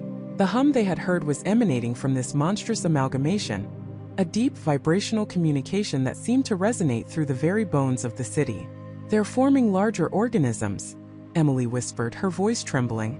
"They're becoming sentient constructs." Michael knew then that their previous understanding of the threat was dangerously incomplete. This wasn't just an infestation, it was an invasion, and the invaders were rapidly evolving into something far more complex and dangerous than a simple biological hazard. The city wasn't just being consumed, it was being repurposed. Their plan to skirt the city's edges suddenly felt laughably naive. How could they escape something that was becoming the very fabric of their environment? Michael spotted an old, dilapidated parking garage a few blocks away. "We need to get above street level," he declared. "Find a vantage point. Maybe we can see a clear path out, or at least understand what we're up against." The journey to the parking garage was a harrowing gauntlet. They moved like ghosts, darting from shadow to shadow, their senses heightened to an excruciating degree. Each puddle glinted with the emerald menace. Each gust of wind seemed to carry the faint, sweet sick smell of the alien species.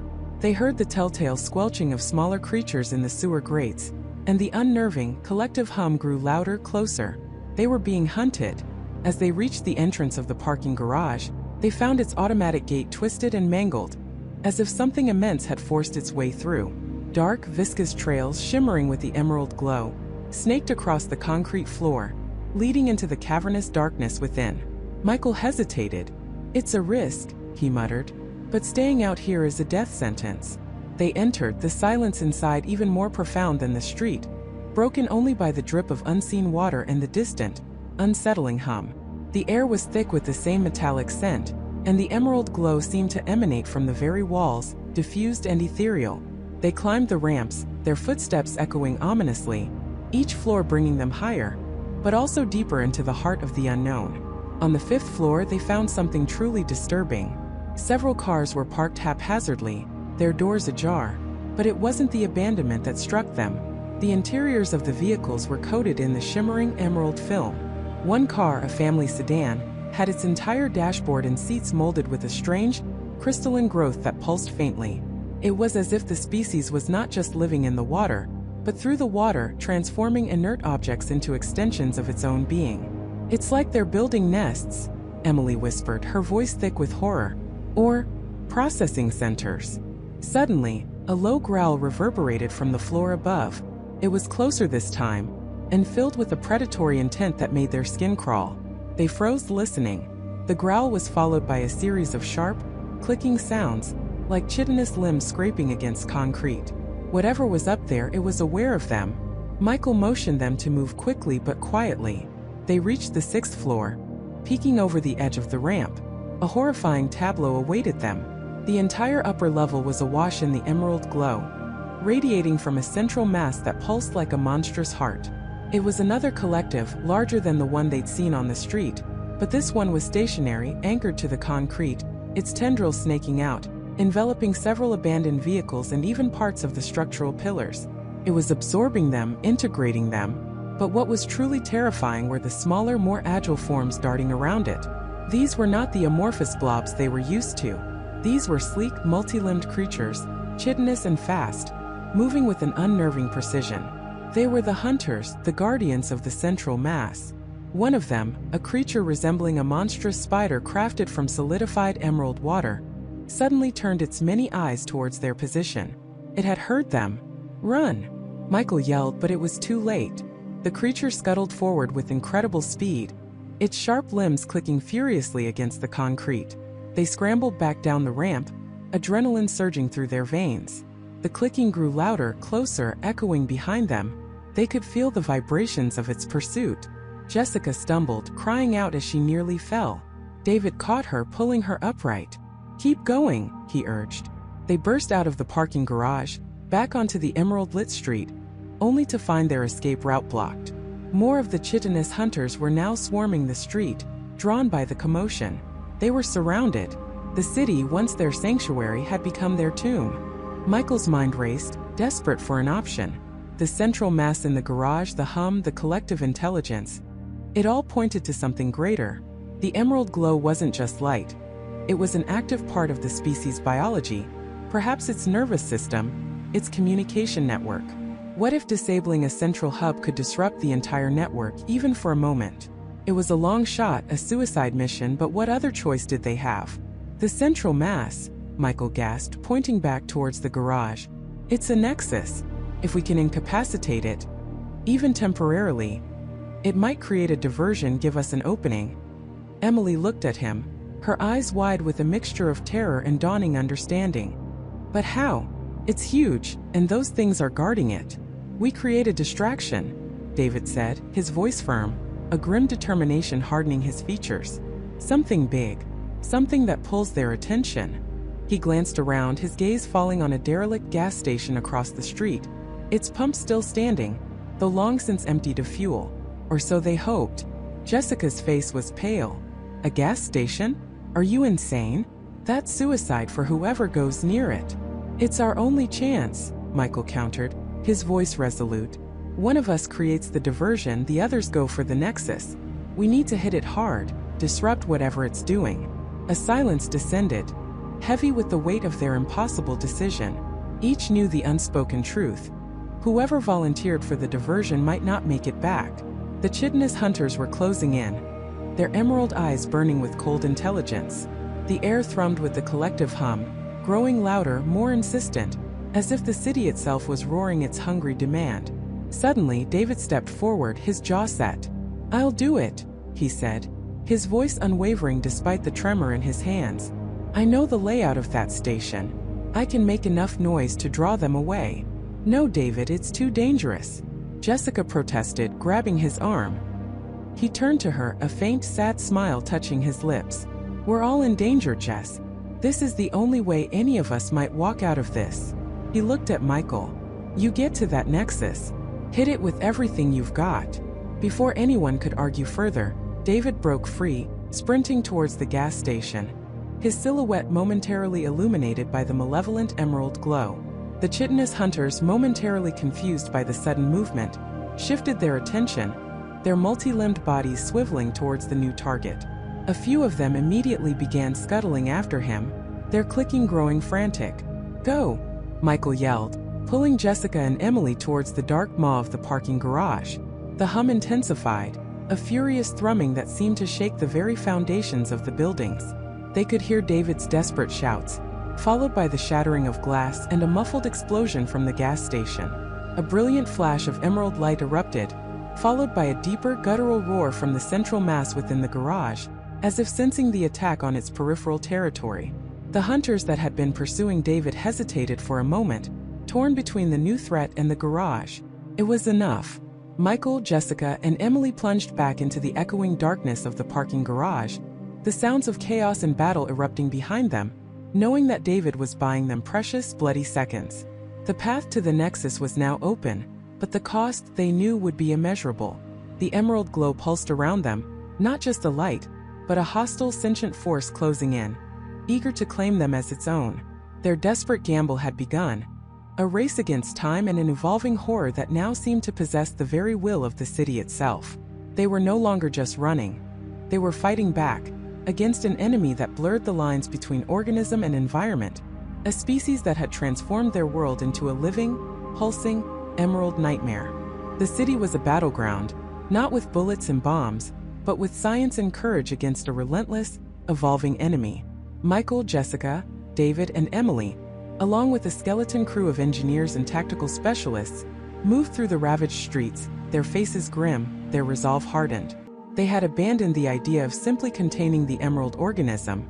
It was too widespread, too deeply integrated. Containment was a fantasy. Their only option was a surgical strike, a desperate gamble to sever the nexus of its growth, to find its heart and neutralize it. David, pale and gaunt from days without proper rest, presented their final audacious plan. "It's not just consuming the water, it's restructuring it," he explained, gesturing wildly at a holographic projection of the city's water grid, now glowing with malevolent green. "Every molecule is a conduit, every pipe a vein. But what if we could disrupt its fundamental energy source? We've identified a unique bioluminescent property, a specific wavelength it emits when it's actively growing and communicating. It's like a neural network, but for a colony organism." Emily, ever the pragmatist, chimed in. "We can reverse engineer that. If we can flood a concentrated area with an antagonistic frequency, a silent scream that disrupts its cellular cohesion, we might be able to force it into a dormant state, a kind of biological shutdown. The target, the city's oldest, deepest, and most forgotten reservoir, a subterranean cavern known only to a handful of long-retired municipal workers. Satellite data filtered through AI algorithms showed an unprecedented concentration of the emerald organism's unique energy signature emanating from its depths. It was the heart of the beast, the point where the species had first taken root, where it had found the perfect conditions to begin its terrifying transformation. The descent was an odyssey into the unknown. They navigated through submerged, crumbling access tunnels, the air thick with the cloying, sweet earthy scent of the organism. Their specialized submersible, a repurposed deep-sea research vessel, cut through water that glowed with an eerie phosphorescent green, revealing grotesque, pulsating tendrils that snaked along the walls, thicker than any tree trunk. The pressure mounted, the silence broken only by the hum of the sub's engines and the frantic beat of their own hearts. "Look," Jessica whispered, pointing through the reinforced viewport. Ahead, the cavern opened into a cathedral-like space, vast and awe-inspiring, but terrifyingly alien. The entire chamber pulsed with an intense, emerald light, illuminating colossal, crystalline structures that rose from the depths like titanic, living stalagmites. They were not rock formations. They were pure, solidified biomass of the organism, interconnected by countless shimmering filaments. "It's beautiful," Michael breathed, a tremor in his voice, his awe battling with primal fear. David's voice crackled over the comms, laced with scientific wonder and dread. "This isn't just a colony. It's a single massive entity. The central nodes, the ones glowing brightest, those are its primary reproductive and communication centers. If we can hit those with the frequency modulator, we might just have a chance." Their plan was simple, yet fraught with peril. They would deploy a series of acoustic frequency emitters, precisely calibrated to the disruptive wavelength Emily had designed, around the most active nodes. The sub would then retreat to a safe distance, and they would activate the emitters simultaneously. As they approached the first node, a structure resembling a giant, multifaceted emerald heart, the submersible's instruments began to flicker wildly. The organism seemed to sense their presence, its light intensifying, casting strange, dancing shadows across the cavern walls. Tendrils, previously inert, began to sway and undulate, as if reaching out. "It knows we're here," Michael said, his hand instinctively going to his sidearm, a futile gesture against such an enemy. "Stay focused," Jessica urged, her eyes scanning their tactical display. "Positioning is critical." They deployed the first emitter, a sleek, torpedo-like device, carefully maneuvering the sub to avoid the grasping tendrils. Then the second and the third. With each deployment, the ambient energy readings spiked, and the pressure on the sub's hull seemed to increase, as if the very water was pushing against them. Finally, all emitters were in place. The sub retreated, the cavern shrinking behind them, its emerald glow a beacon of impending doom or salvation. "Ready, Emily?" David's voice was strained. "Ready," she confirmed, her fingers hovering over the activation panel. "On my mark. Activate." A deafening low-frequency hum resonated through the water, vibrating the sub to its core. The cavern, previously a symphony of emerald light, erupted in a violent, chaotic strobe. The colossal crystalline structures began to shimmer, then to fracture, emitting sprays of brilliant green light like shattered glass. The tendrils thrashed wildly, then slowly, agonizingly began to retract, their vibrant green fading to a sickly, dull jade. The energy readings on David's console plummeted. The organism was reacting, screaming in its silent biological language. But it wasn't dying. It was retreating, contracting, solidifying into a dense, inert mass. The disruption was forcing it into a state of suspended animation, a profound dormancy. "It's working," Emily shouted, her voice hoarse with relief and exhaustion. "The frequency is disrupting its cellular bonds, forcing it into a metabolic shutdown." But their victory was short-lived. As the last of the organism's active glow faded, revealing the immense, inert forms, a new terrifying phenomenon began. The cavern walls, previously stable, began to groan and crack. The very bedrock, weakened by the organism's deep-rooted network and now destabilized by its sudden dormancy, was giving way. "The cavern's collapsing," Michael yelled, pointing at a cascade of falling rock and debris. "We need to get out of here now." Jessica slammed the sub's throttles forward, pushing the vessel to its absolute limits. They hurtled through the rapidly crumbling tunnels, dodging falling structural beams and massive chunks of rock. The water around them boiled with turbulence.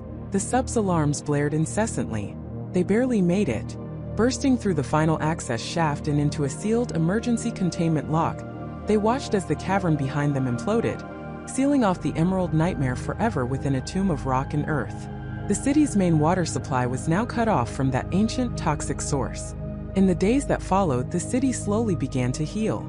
The emerald blight in the water supply receded. The strange growths on buildings withered and turned to dust. The air, once heavy with the organism's scent, gradually cleared. The public was told an elaborate story of a rare, fast-spreading algae bloom, contained through aggressive filtration and chemical treatment. The truth was deemed too terrifying, too incomprehensible, to ever be released. Michael, Jessica, David, and Emily became unsung heroes, their bond forged in the crucible of a silent war. They carried the burden of what they had seen, what they had fought. The city began to rebuild, life returning to its familiar rhythm. But for those who knew, the world was irrevocably changed. The water, though clear and clean, no longer felt entirely safe. Every sip carried a ghost of the emerald horror. Every shadow in the city seemed to hold a memory of the pulsating tendrils, the alien beauty of the underground cavern. David, in the quiet aftermath, continued his research, poring over the last remaining samples, trying to understand what they had truly encountered. He discovered that the organism, which he tentatively named Veritas Solemn Green Earth, was not malevolent in a human sense. It was simply an incredibly efficient, rapidly evolving life form, designed to terraform, to integrate, to transform. It had perceived the city's vast water network as a perfect, nutrient-rich environment for its expansion, a new world to conquer and reshape. Its intelligence wasn't predatory. It was systemic, almost geological. The implications were staggering. What if Veritas Solemn wasn't unique? What if it was just one of countless such organisms existing in the hidden corners of the world, or even beneath the crust, waiting for the right conditions to emerge? What if humanity's cities, our infrastructure, our very way of life, were simply elaborate, unwitting invitations for species we couldn't even begin to comprehend? The city was saved, but the world was left with a profound, unsettling question. How many other unknown, alien intelligences shared our planet, residing just beneath the surface of our perception, waiting for their moment to bloom? The experience had stripped away their anthropocentric view of existence, replacing it with a chilling awareness of the vast, indifferent, and often terrifying biodiversity that lay beyond human understanding. As Michael looked out over the recovering skyline, the setting sun painting the clouds in hues of orange and purple, he knew one thing for certain. They had won the battle, but the war, the endless struggle between humanity and the unfathomable mysteries of the universe, had only just begun. The Emerald Nightmare was dormant, sealed away, but the memory, the terrifying possibility of its return, or the emergence of something new, something even more profound, would forever ripple through the quiet depths of their consciousness, a silent, chilling reminder that we are never truly alone, and never truly in control. The water still flowed, but it whispered secrets now, secrets of a world far stranger and more alive than anyone had ever dared to imagine.